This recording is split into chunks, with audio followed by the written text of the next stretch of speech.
Hey, it's CrossFitTracking.com here with a review for the Polar H9 chest strap. It's a new addition compared to the H10 that's been out for a while.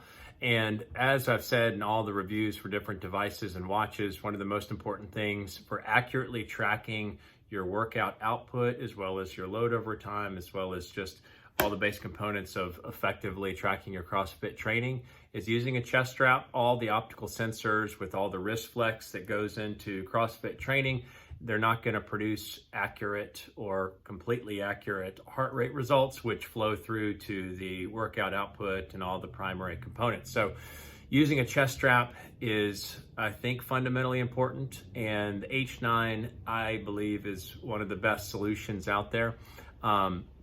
It is so because it takes Polar's high-level accuracy with heart rate tracking on a chest strap. Polar's been in the industry a long time for tracking heart rate output, but it does so in a less expensive package and with the basic components you would need for tracking a CrossFit workout.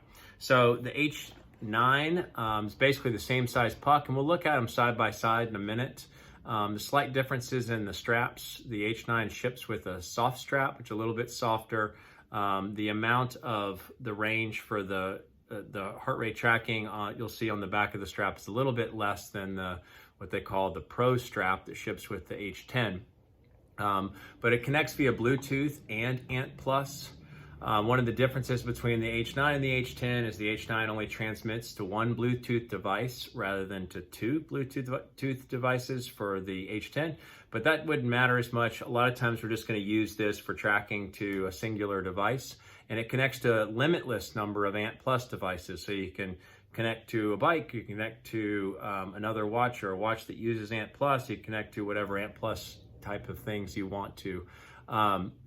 It doesn't do a stored workout. This isn't a huge difference because a lot of times we're going to be using a device, or you're connected directly to the Beat app, Polar Beat. But the H10 will allow you to do one workout in storage.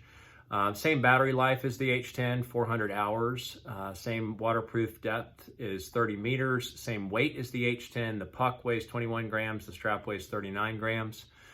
You can update the firmware directly in Polar Beat, and it will work for all the orthostatic tests and the fitness tests that you might want to do. So Recovery Pro on the Polar Vantage V requires an orthostatic test to be run for heart rate variability tracking to tell your recovery level, and this works great for that. And obviously, the biggest thing is that it's at a lesser price tag. So it comes in at $59, standard manufacturer recommended pricing, versus $89, which is what the Polar H10 comes in at. So it's $30 cheaper, or about 3% cheaper.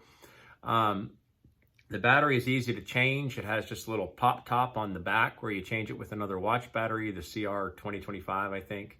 And you can always see your battery life in the Polar Beat app. So let's look at them side by side. Not a lengthy review here. We're not going to look at in-depth, because the assumption is, and what I've seen in a million different workouts after wearing this for about 3 months now, is the heart rate is spot on. You have periodic glitches where maybe it gets off a little bit, but for the most part, it's not missing a beat, and it is tracking perfectly. It links great with every device. I've linked it with any device out there. So it connects with all the different types of devices that connect either via Bluetooth or via ANT+, and the fact that it has both transmission capabilities makes it, in my opinion, my favorite chest strap for the price.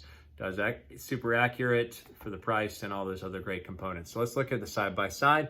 Again, CrossFit. Okay, so this is a basic summary look at the H9 compared to, so obviously it's just got the standard puck, connects via these two basic snap-in points to the soft strap.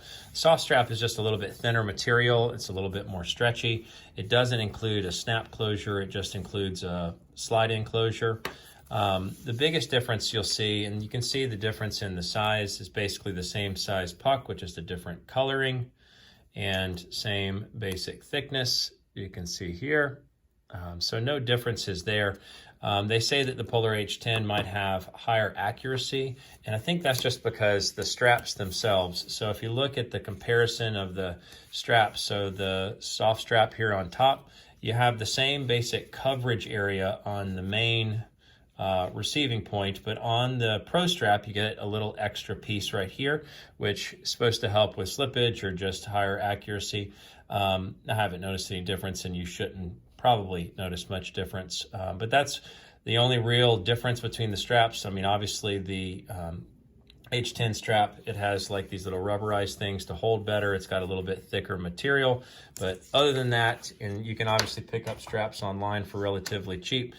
This is the main area of contact point. It just snaps in like there, and you clasp it on and you're ready to go. So again, this is the H9 CrossFit tracking review for the Polar H9. Thanks so much.